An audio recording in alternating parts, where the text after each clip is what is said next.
Moray Verabotai, Shalom Uvracha. On va continuer à parler sur le sujet de mois de Elul, l'année de la Teshuvah. Mais avant d'entrer dans le sujet, je tiens à rappeler que la veille de Rosh Chodesh Elul, on a l'habitude, le minhag, de faire Hatarat Nedarim, l'annulation des vœux. On a parlé de ça les derniers cours. On a dit que 4 fois avant Yamim Noraim, on fait le Hatarat Nedarim, on fait 40 jours avant Rosh Hashanah, c'était le 20 Av. La veille de Rosh Chodesh Elul, ça fait 40 jours avant Kippour. Déjà, on entend parler à Rabotai de Rosh Hashanah, de Kippour. Après la veille de Rosh Hashanah et la veille de Kippour, c'est important à Rabotai d'organiser donc cette Hatarat Nedarim. C'est pas seulement on va annuler les vœux, et aussi on dit aussi c'est pour si Hashem Ainara, s'il y a des klalot, s'il y a des malédictions. Donc il y a pas mal de choses qui sont marquées, qui sont citées dans ces passages-là, et c'est important, surtout que Baruch Hashem, on commence à nous préparer à ces jours importants. Alors il y a quelqu'un qui m'a dit, ce matin je parlais avec un jeune, il m'a dit, vous savez, le moussar c'est très important, mais moi j'adore le Pleyoretz. Alors le Pleyoretz, alors on a parlé dans quelques cours, quelques passages de ses livres, mais lui-même il a dit que celui qui lit dans mes sfarim, celui qui lit dans mes livres, il demande ce qu'il veut, et moi dans le ciel, je ferai le maximum pour que sa demande soit exaucée. Alors Bémet, j'ai vu aujourd'hui dans le Puretz, donc le chapitre qui parle de la Teshuvah, et j'ai dit, on va profiter ensemble, Bezat Hashem, de transmettre quelques paroles, et on voit, il donne un derech, un chemin, comment faire Teshuvah. C'est quoi la Teshuvah? C'est vrai. Alors là, quand on parle du sujet de la Teshuvah, il y a beaucoup qui ne se sentent pas du tout concernés, ils disent, mais attends, la Teshuvah ne me parle pas, parce que moi je suis dans le chemin de la Torah, et ceux qui sont loin de la Torah, ils disent, attends, c'est pas évident de faire Teshuvah, alors que, Béhémet, les deux se trompent. Celui qui est dans le chemin de la Torah, il a besoin donc d'avancer, et quand on avance, on fait Teshuvah. Teshuvah, c'est pas, t'étais complètement loin, et maintenant tu deviens un vrai tzaddik, pas du tout. Chaque fois qu'on s'améliore, ça s'appelle de la Teshuvah, et donc ça nous parle, nous tous. Et par ailleurs, pour celui qui n'est pas vraiment dans la voie de la Torah, il doit savoir que c'est faisable. Il ne faut pas croire, pour faire une Teshuvah, l'homme, il a besoin de souffrir. C'est vrai, c'est marqué dans les Sfarim. Il y a certaines méthodes qui sont difficiles, et même lui-même, le Pleyoretz, il parle, il rapporte certains passages où on demande des choses très compliquées, mais il dit aujourd'hui, à notre génération, c'est pas du tout évident de faire tous ces ta'aniyot, ces jeûnes, les sigoufim, se faire souffrir son corps, mais plutôt chercher une voie agréable qui demande quand même un minimum d'effort et s'approcher d'Akadosh Baruch Hu. On va commencer.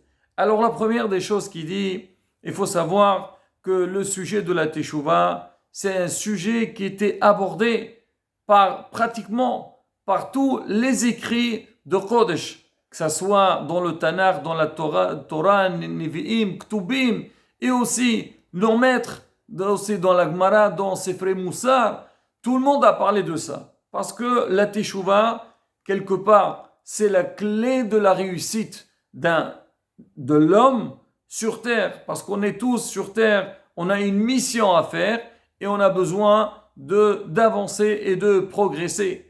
Alors, regardez ce qu'ils disent nos sages. C'est qui l'homme qui cherche la vie? On cherche tous la vie. On veut avoir une vie agréable. On dit alors, celui qui cherche la vie, qu'est-ce qu'il doit faire?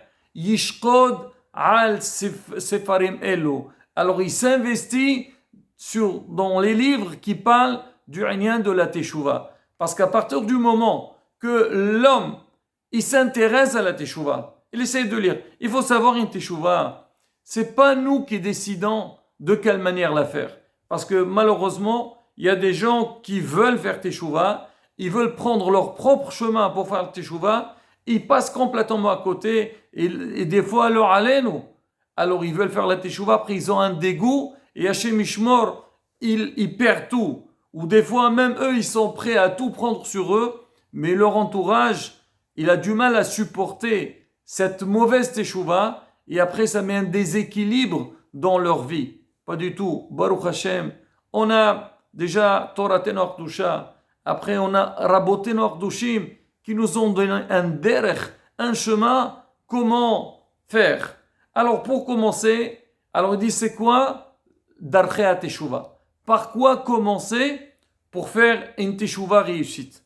A dit la première des choses, l'imoud à Torah. C'est que l'homme, alors il doit faire partie de ceux qui étudient la Torah. Bien sûr que nous-mêmes, on essaye d'être convertis à la Torah, de lire dans les Sfarim, mais aussi assister à des cours de Torah, venir dans un Bet Midrash, venir dans un centre d'études de Torah. Alors là, déjà, quand un homme il fréquente la synagogue, quand un homme il fréquente un Bet Midrash, déjà il sait, même si la journée il est préoccupé avec beaucoup de choses qui concernent Olam Hazé. Bien sûr, il y a énormément de choses qu'on a vraiment besoin, il y a des choses qu'on n'a pas besoin. Mais quoi qu'il arrive, quand toi, tu vas te mettre dans un cercle qui est de Torah, donc déjà tu vas voir, tu vas dire oui, il y a Olam Hazé, il y a aussi Olam Haba dans Olam Hazé. Ce qu'on a besoin, écouter les Devrei Torah, apprendre.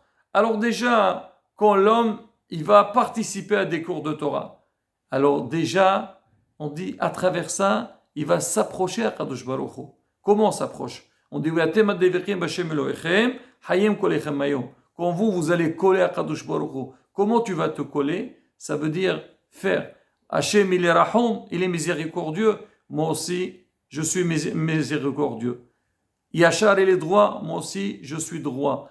Hachem, il fait du hesed, il fait du bien. Moi aussi, je fais du bien. Mais comment tu vas connaître tout ça? Tu ne vas pas dire non. Ah oui, Hachem, c'est lui, le maître du monde. Et comment tu vas définir ce terme de maître du monde? Ça veut dire quoi, maître du monde? C'est vrai, c'est lui qui a créé le monde. Tout lui appartient.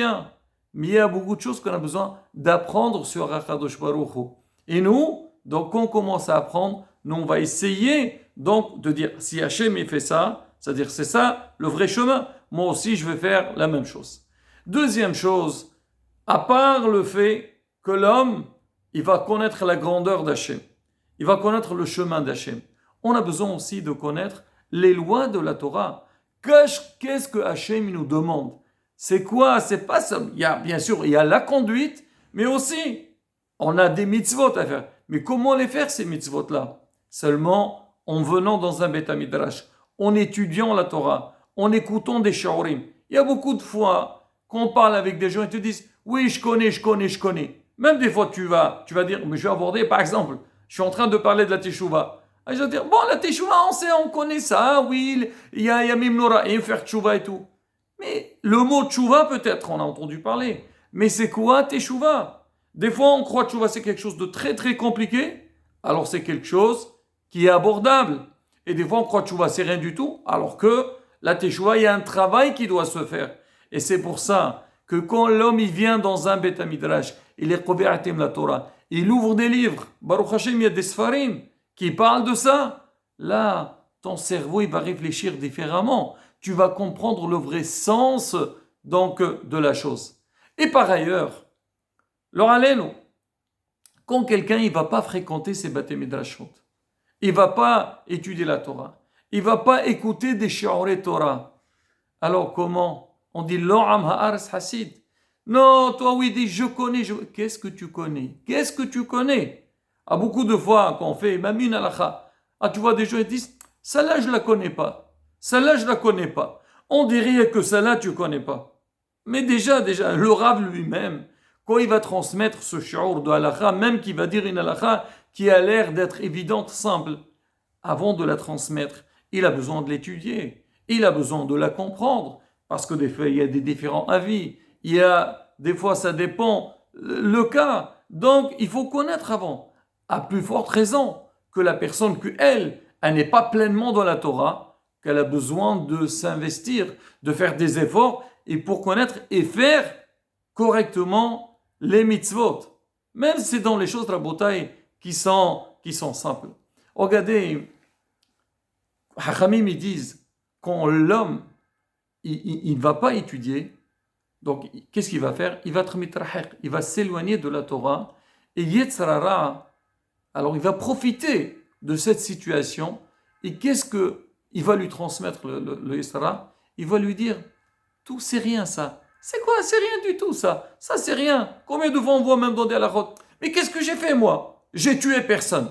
C'est vrai, heureusement que tu as tué personne. Mais il y a beaucoup de choses. Si tu ne les fais pas, il y a un issour. C'est une avera. Des fois même Ben Adam la havero, avec son prochain. Des fois on fait certaines choses qu'on croit que j'ai rien fait. Alors que non. Si tu regardes l'halakha, que ce que tu as fait, c'est quelque chose qui est mauvais. Regardez comment il explique Hachamim. Ils disent, tout au début de la création du monde, Kadosh Baruch Hu, il dit, qui kol yetzer lev ha'adam ra' kol hayom. Notre yetzer, notre instinct, alors c'est quoi? Il dit ra' kol hayom. C'est-à-dire faire du mal. C'est vrai, l'homme, il est tenté à faire du mal. C'est comme ça. Il y a Yetzara Tov, Yetzara Ra. Yetzara, il est plus fort que Yetzara Tov. C'est pour ça qu'il faut étudier la Torah pour battre le Yetzara. Mais il dit c'est quoi Arakra? C'est que l'homme il pense toujours à faire des choses malheureusement qui sont mauvaises. Il dit c'est quoi Arak? On dit seulement mauvais. Quoi c'est seulement mauvais? Il faut dire que c'est un Arak kolayom, faire du mal. C'est quoi Arak? C'est-à-dire Arak, c'est minimiser la chose. Alors Hacham explique, ils disent quoi? Ils disent ce que l'Isra il met dans ta tête, que le mal, Arak, c'est rien du tout. Qu'est-ce que tu as fait toi? Mais c'est rien du tout. Qu'est-ce que j'ai fait? Rabotai, si on essaie de voir tous les sujets, on va voir combien de choses qu'on fait qu'en vérité, chez Mishmor, c'est pas terrible ce qu'on fait. Mais dans notre tête, mais j'ai rien fait moi. Que ce soit au niveau de Shabbat, que ce soit au niveau de Hazbi Shalom, de la Tsni'out, que ce soit de la Harayot, c'est des choses que mais Baruch Hashem, moi je suis bien, j'ai un bon cœur. Même ton corps, va vérifier si ton cœur, il est bon, il n'est pas bon. Là, c'est quoi? C'est Saïd Sarara, il minimise les choses. Alors comment moi je dois faire pour savoir si c'est bien ce que je veux ou c'est pas bien? Rabotai, ça c'est seulement quand on suit des cours de Torah. Bon Rabotai, j'ai à peine dit une partie de ce qu'il dit le Peyoretz, mais attachez, on essaiera le prochain cours de continuer toujours dans le même inyan et donner, comme on dit, des tuyaux, des éléments avec lesquels Bezat Hashem, on pourrait avancer et progresser et faire une vraie teshuva qui est facile à faire et réussir Bezrat Hashem. Hezqo ou Yemso.